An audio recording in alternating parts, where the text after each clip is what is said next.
Reactive training systems. So we talked about the operational definitions of fatigue and stress and how those play into making coaching decisions, making training decisions. Where I want to go with it this week is a little bit of a different direction. It's more about what fatigue does not tell you. And this is a common misconception, super common misconception. Fatigue does not tell you anything about your performance ability for the day unless you have extreme levels of fatigue. Everyone who's been training for any length of time has had training sessions where they came in feeling like crap. They were sore, they were tired, they were unmotivated. And then once the workout got going, they performed well and they hit a PR. So their fatigue level was not predictive of their performance. And this is very typical, super typical. That doesn't mean that fatigue is not useful for you. It means that fatigue doesn't predict PR performances. That's all.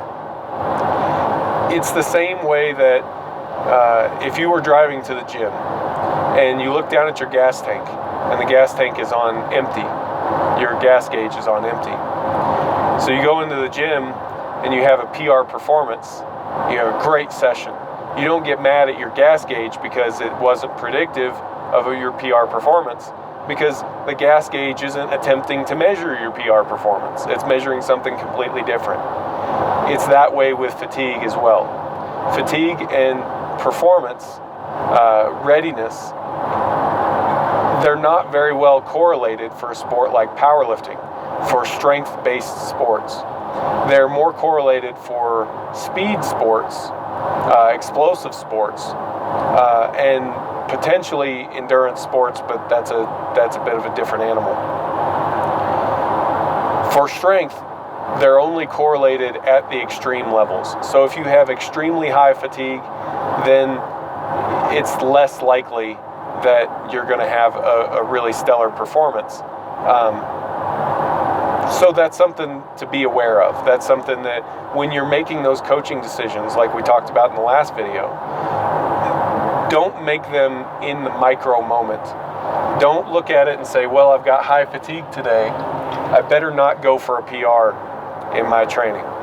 Well, that may not work, right? Having that approach, it may not pan out. You may have a great session, or you may have low fatigue and have a terrible session.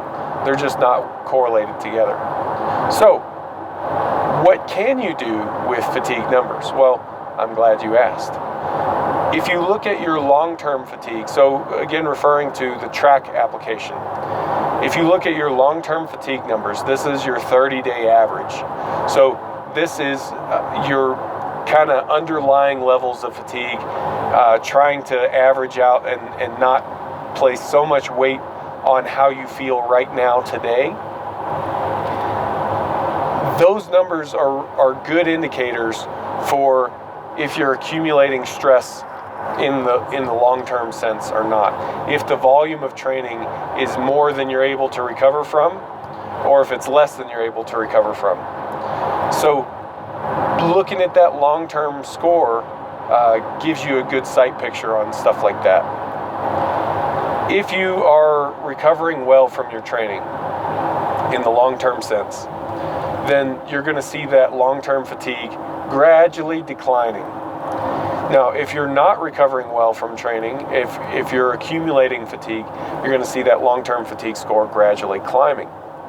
Now, that's important information. I don't personally think, and I wouldn't recommend, that you do much with that information by itself. You have to combine that with knowledge of the athlete's progress. So you end up with 4 potential conditions.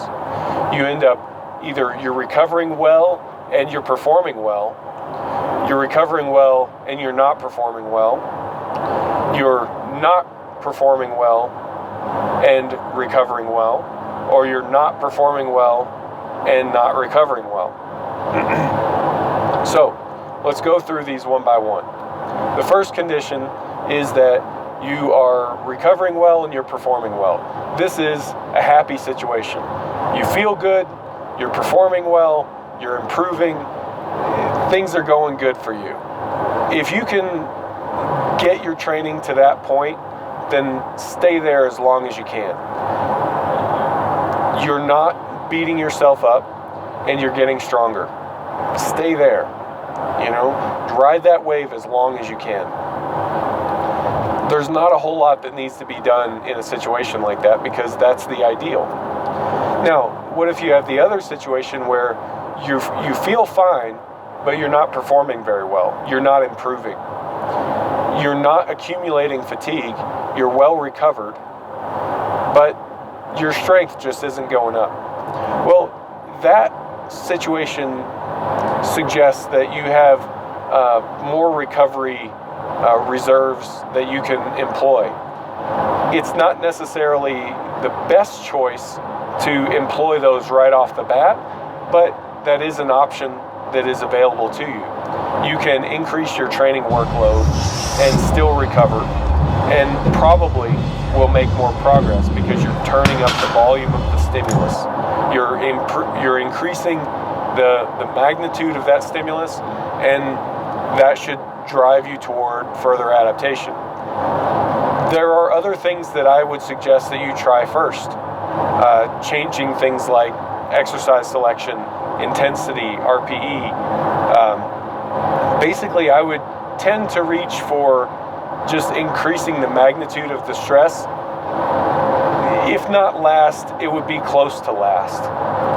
Just because once you've increased it, it makes it difficult to go back. The third condition is if you don't feel well, you're feeling beat up, you're accumulating fatigue, but you're performing fine. Your performances are increasing. So if you're looking at that long-term fatigue graph, it's gradually increasing, and your performances are increasing as well, but in this situation that you're accumulating fatigue over, depending on how fast the fatigue level is rising, that's going to dictate how much time you can hang out in this zone. You can hang out here for a while, but you don't want to stay there for very long. It's what I was talking about before with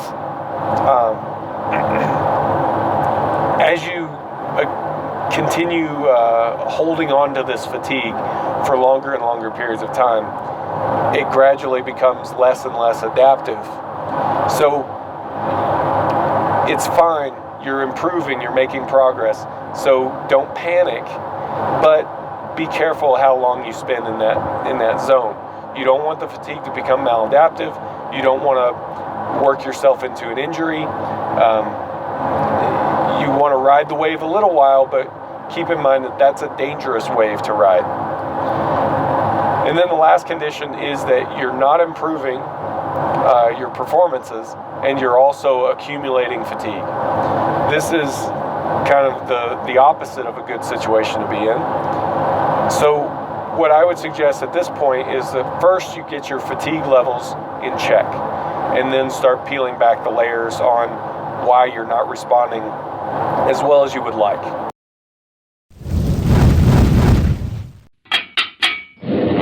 Reactive training systems.